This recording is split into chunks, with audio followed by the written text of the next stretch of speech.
চা বাগান শ্রমিকদের বিভিন্ন দাবি নিয়ে উত্তরবঙ্গের ডুয়ার্স তরাই পাহাড় জুড়ে আন্দোলনে নামল বিজেপির চা বাগান শ্রমিক সংগঠন BTWU।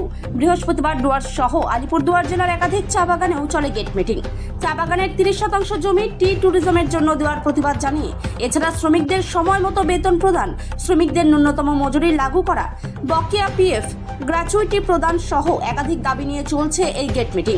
আলিপুরদুয়ার জেলার Kalchini, central Dooars, Chinchula out division, Nimtijhora চা বাগানেও দেখা গেল কাজে যোগদান দেওয়ার পূর্বে শ্রমিকরা চা বাগানের ফ্যাক্টরি গেটের সামনে জমায়েত হয়ে গেট মিটিংয়ে অংশগ্রহণ করে বিক্ষোভ প্রদর্শন করে।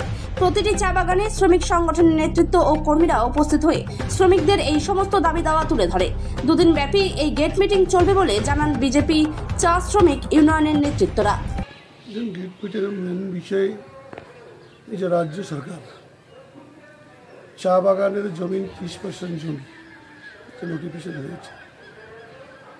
চা বাগানের জমি মালিকদের, কর্পোরেটরদের দেওয়া হচ্ছে। এই বিরুদ্ধে আজকে আমাদের তারাই ডুয়ার্স হিল, যেখানে আমাদের চা বাগান সংগঠন আছে, সব জায়গায় আমরা গেট মিটিং করেছি। এর মূল উদ্দেশ্য হচ্ছে চা বাগানের জমি, যে জমিটাকে রাজ্য সরকার কর্পোরেটরকে দেওয়া হচ্ছে, তার বিরুদ্ধে আমরা মিটিং করছি। এই চা বাগানের সিস্টেমটা যেটা আছে, চা বাগানে যত রেশিও, মানে যত লাইন থাকে, যত জমি থাকে, প্লান্টেশন হোক বা ব্যাকএন্ড লাইন হোক, সবটা যত জমি থাকে সেটা মিলাই নিয়ে শ্রমিক হয়। ওই রেশিও হিসাবে শ্রমিক থাকে। আর তার শ্রমিকের পরে 8% সাব স্টাফ হয় আর স্টাফ হয়। কিন্তু এখন যখন আমরা দেখলাম 30% জমি সরকার অন্য কাজের জন্য, যেরকম হোটেল, রেস্টুরেন্ট, আলাদা কাজের জন্য চা বাগানের জমিটা কেটে নিয়ে কর্পোরেটরদেরকে দেওয়া হচ্ছে, মালিকদেরকে দেওয়া হচ্ছে। সেই জায়গায় আমরা বক্তব্য আছে যে চা বাগান এখন কিছু হবে না, কিন্তু যখন চা বাগানে 30% জমি অন্য কাজে যখন লাগাবে, মালিকরা বলবে ভাই আমার জমি 70% জমি আছে, আমি এত শ্রমিক রাখতে পারবো না। যেখানে 1000 শ্রমিক আছে, এখন 300 লোক কাটা যাবে ওখানে। সে এখন বলবে না, এরা তা আজকে থেকে 3 বছর 4 বছর পর ওনারা বলবে যে এত লোক আমরা রাখতে পারবো না। যেভাবে রিটায়ার হতে থাকবে সেভাবে ওদেরকে কাজ দেওয়া হবে না। সে কিন্তু রাজ্য সরকারের যারা TMC ইউনিয়ন আছে তারা বুঝতেছে না, অন্য ইউনিয়নরা বুঝছে না। কিন্তু আমরা বিজেপির আমাদের ইউনিয়ন BTW আমরা খুব ভালোভাবে বুঝতে পেরেছি শ্রমিকের ছাঁটাই আগামী দিন নিশ্চয়ই আছে। এই 30% জমি যাদের মালিকদেরকে দেওয়া হবে, শ্রমিক ছাঁটাই হবে। এই জন্য আমরা চাচ্ছি এই জমি কোনো রকম যেন কর্পোরেটরদেরকে দেওয়া না হোক। আর যে জমিনে আমরা বসবাস করছি আজকে 200 বছর হয়েছে, সেই জমিগুলো আমাদের শ্রমিকদেরকে দেওয়া হয়নি। কিন্তু কাল পরশু যে কর্পোরেটরা আছে, যারা ব্যবসা করতে আসছে, যারা চা বাগান নিয়ে ব্যবসা করতেছে, তাদেরকে দেওয়া হচ্ছে জমি। কিন্তু আমরা যে চা বাগানে আজকে 200 বছর থেকে আমরা বসবাস করছি, আমাদের যারা যারা ছিলেন, পূর্বপুরুষ যারা ছিলেন, তারা জমিটা জঙ্গল কেটে চা বাগানটা বানানো হয়েছে। তা সত্ত্বেও আমরা জমিন পাচ্ছি না। রাজ্য সরকার আমাদেরকে রিফিউজি পাট্টা দিচ্ছে।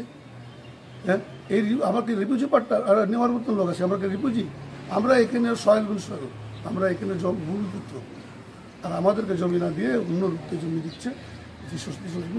এই বিরুদ্ধে টোটাল চা বাগানে আমরা গেট মিটিং করছি। আগামী 9 তারিখ মাল প্রখণ্ডে, মাল বিভাগে আমরা SDO-কে ঘেরাও করব। 15 তারিখ আমরা আলিপুর ডিএমকে ঘেরাও করবো। টোটাল সব এই লাগাতার আন্দোলন নিয়েছেন, মূলত কি কি দাবি রয়েছে? মূল্য দাবি 30% জমি যেটা সেটা নোটিফিকেশন, ওটা বাতিল করতে হবে। চা বাগানের যারা মিনিমাম ওয়েজ লাগু করতে হবে। জমি আমরা যেটা বলছি, আমরা যেখানে আমরা বসবাস করি তাকে মালিকানা আমাদেরকে দিতে হবে। যে অন্য সেক্টরে 60 বছরে রিটায়ারমেন্ট হয়, কিন্তু চা বাগান এমন সেক্টর যেখানে 58 বছরে রিটায়ার হয়, তাকে 60 বছর করতে হবে। এই মূল্য আমাদের 4টা দাবি দাবি অনেক আছে। অন্য চা বাগান বন্ধ আছে, সেটা খুলতে হবে। তারপর অনেক চা বাগানে এখন পেমেন্ট হচ্ছে না, অনেক বাগানে পেমেন্ট হচ্ছে না। সেই পেমেন্টটাকে রাজ্য সরকার নজরদারি করতে হবে, তাদেরকে পেমেন্ট করে দিতে হবে। শ্রমিক না কাজ করে, মানে কাজ করে পয়সা পাচ্ছে না। এই বিরুদ্ধে আমরা কিন্তু টোটাল চা বাগান এই যে রাজ্য সরকার নোটিফিকেশন প্রথমে 30% ঘোষণা করেছিল, পরবর্তীতে 15% নোটিফিকেশন একটা জারি করেছিল, আপনারা বলছেন 30%। এখানে একটা 30% জমি উনি বলছেন এখন আগে 30% করেছিল, পরে 15% করেছিল, কিন্তু 30% যে নোটিফিকেশন হয়েছে সেটা তাকে তো খারিজ করেনি। আমাদের বক্তব্য ওখানে 30% জমি যেটা সেখানে আগে খারিজ করুক, তারপর 15% কোশ্চেনটা যা আসবে, কিন্তু 30% জমি যেটাকে এখনো কিন্তু উনি খারিজ করেননি।